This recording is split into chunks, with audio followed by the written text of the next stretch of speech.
All right. Hey there, and welcome to this episode where we're going to discuss resisting intrusive thoughts. So, for those of you that don't know me, my name is Matt Cotty, and I'm the founder of Restored Minds and the creator of the AAA Response.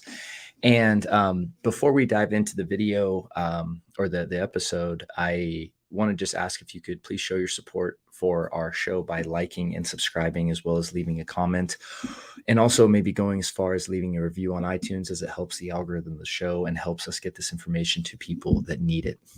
Yeah, so with that said, let's go ahead and dive in.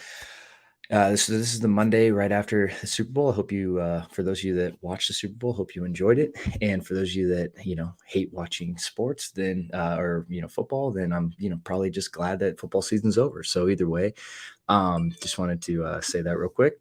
So when it comes to intrusive thoughts, right? This is a very common symptom of anxiety and OCD. And even then, what we're really talking about is just the stress spectrum in the body. So psychological stress. And so they can manifest all sorts of ways. And really what we're talking about here is you're feeling this bombardment, and these thoughts are kind of automatically popping into your awareness. And they're very disturbing, right? They're intrusive. They're not thoughts you want. They're not thoughts that align with your desired experience, what you want for your life, all of that. All right. And so you're able, and there are thoughts of what we would call ego dystonic, meaning even on the lowest level of consciousness, being the ego, you still recognize that doesn't align with your self-concept. And so when we're talking about dealing with intrusive thoughts and overcoming intrusive thoughts, the very first thing that I don't think anyone talks about, but I think it's just so important that you understand, is the very first thing we need to address with intrusive thoughts is not the thoughts themselves, not even the anxiety. It's our just general resistance. So again, you can always remember the phrase, right? And I've talked about it again and again: what you resist persists. And when you are resisting something, you are essentially fighting with reality. And when you fight with reality, you're going to lose. For most of you, if you've experienced intrusive thoughts for any length of time, chances are you've tried to fight them. And the overwhelming odds are that you haven't been successful.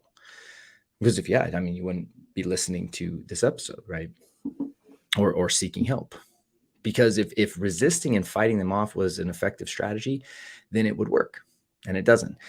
And one of the problems is that this underlying resistance, if you operate from that place, it's very difficult to be successful on this journey.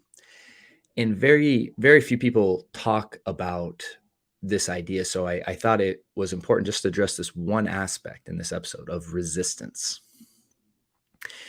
And what do I mean by that? So let's define it, right? And resistance is this unwillingness to the experience, right? Like unwilling to coexist with this experience.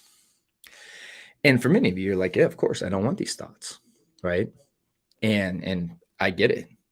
I really do. I understand this on a very personal level. But when you are unwilling to be in the presence of the thoughts and unwilling to acknowledge their presence or any of that, however disturbing the thoughts might be, the issue is then the thoughts take power over your life, and your whole life becomes about not having them or controlling them or fighting them off.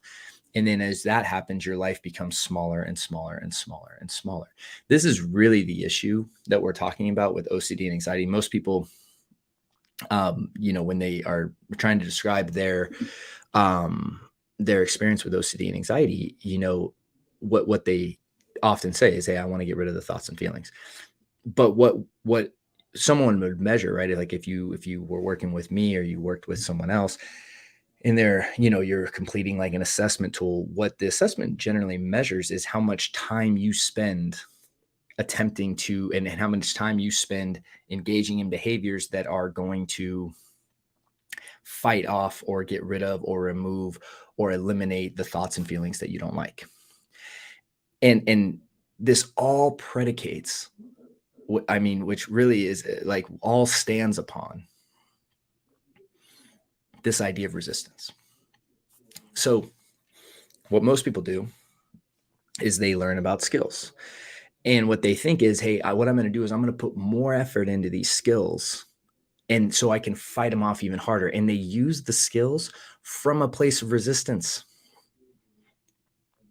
This is like the biggest hurdle right here to get someone to understand in their journey is you cannot solve a problem from the same level of consciousness which it was created. And what that means, right? And that's an Albert Einstein quote. And what that means is you cannot use the tools that you're being taught, like ERP, the AAA response, right?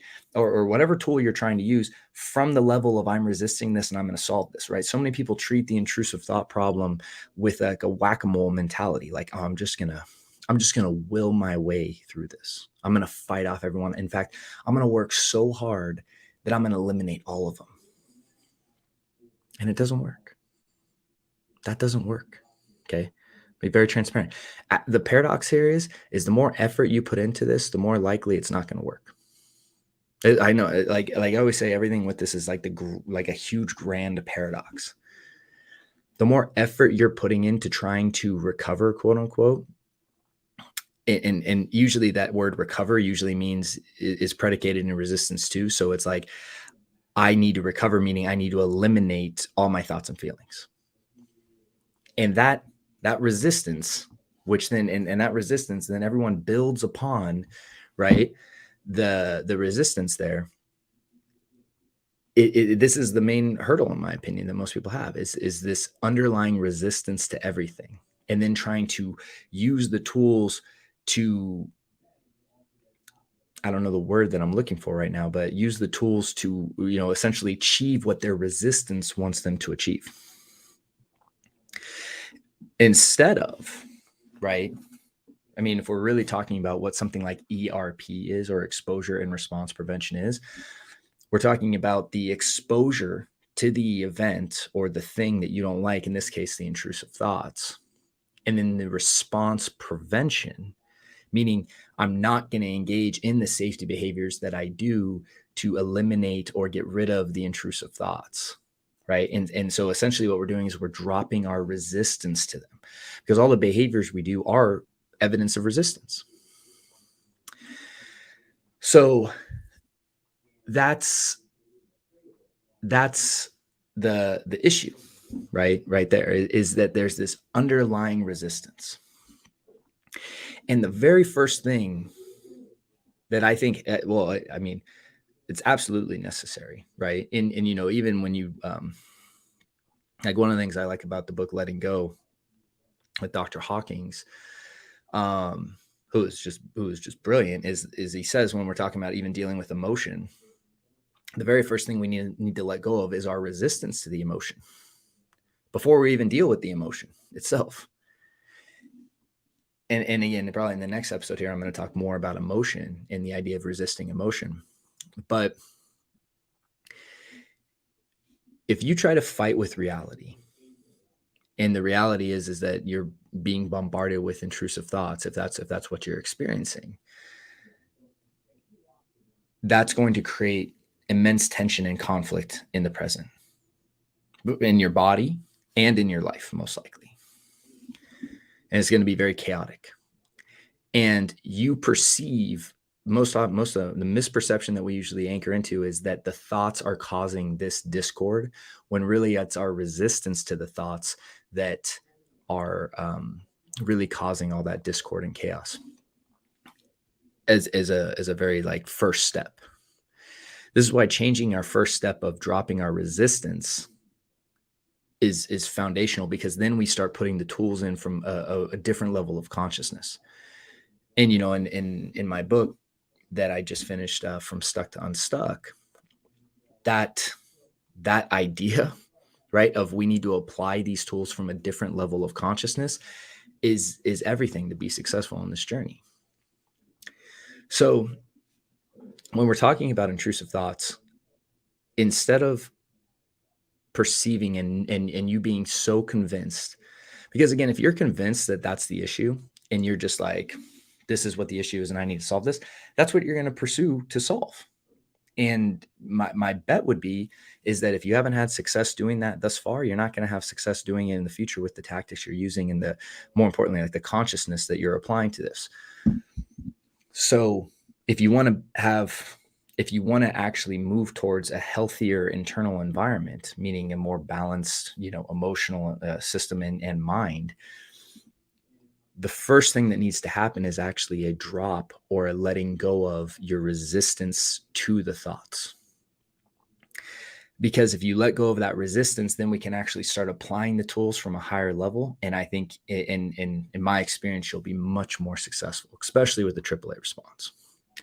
And I just know this to be true from personal experience, as well as just working with so many people over the years, that it's just like this one aspect of, if you are resisting intrusive thoughts and you're trying to build everything around that resistance, you're building a house on sand, right? Like there's no stability, no foundation to this. And in my opinion, it's not going to be successful long-term, because the moment you finally feel like you've conquered a certain intrusive thought, then 3 more come in that are in different themes. And then all of a sudden we're in the same spiral again. Yes, we need to eliminate all safety behaviors, right? Yes, of course. We're not even going to talk about that today, right? The main focus and the main thing I really want you to sit with from this episode is the idea of really starting to identify, acknowledge, and let go of your resistance to the thoughts before you do anything else. And again, in understanding that the thoughts are not you, right? Like intrusive thoughts, especially when they're happening automatically, and they're not you, right? You are the awareness of the thoughts. You hear the thoughts. They're not you. That subject-object awareness is so important to understand. And again, we talk more about that if you're interested in that in the 2-day workshop and 2-day intensive workshop. And there's a little link down in the notes where you can get access to that, and really start to understand that concept. So anyways, that's all I wanted to talk about today. And I think next week we're going to talk more about the idea of resisting, uncomfortable feelings. But most people, when especially when we're talking about the OCD wheel,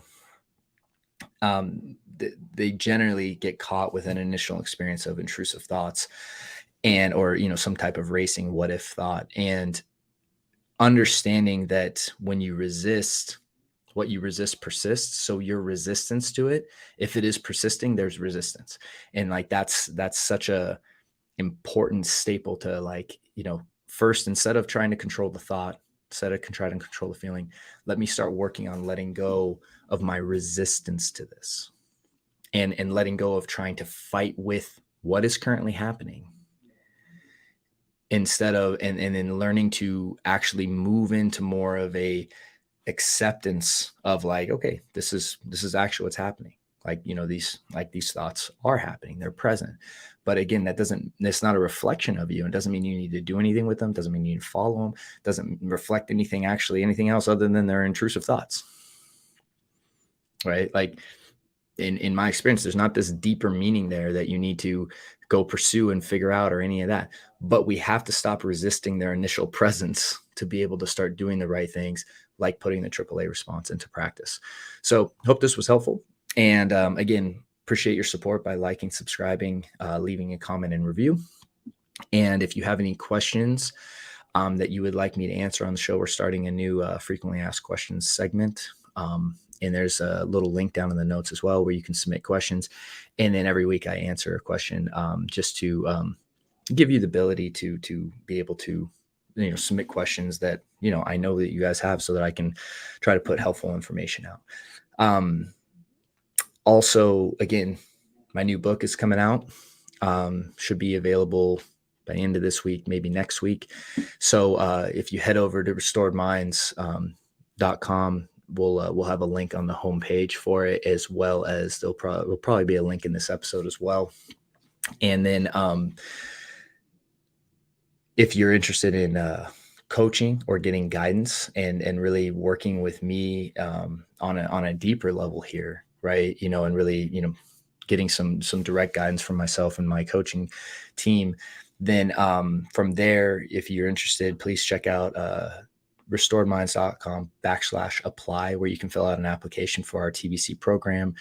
And you can learn more on the site about TBC as well. It's a 12-week intensive program, and really walk you through everything, regarding the AAA response, beliefs, exposure, all that stuff. So anyways, with that being said, next week we'll pick up with resistance of feelings. And then from there, I think we're gonna keep going on this idea of resistance, because it's just so critical to understand. And when you really get it, it can be transformational in your recovery. So thank you so much for tuning in, and I hope you guys have a great week. Talk to you soon.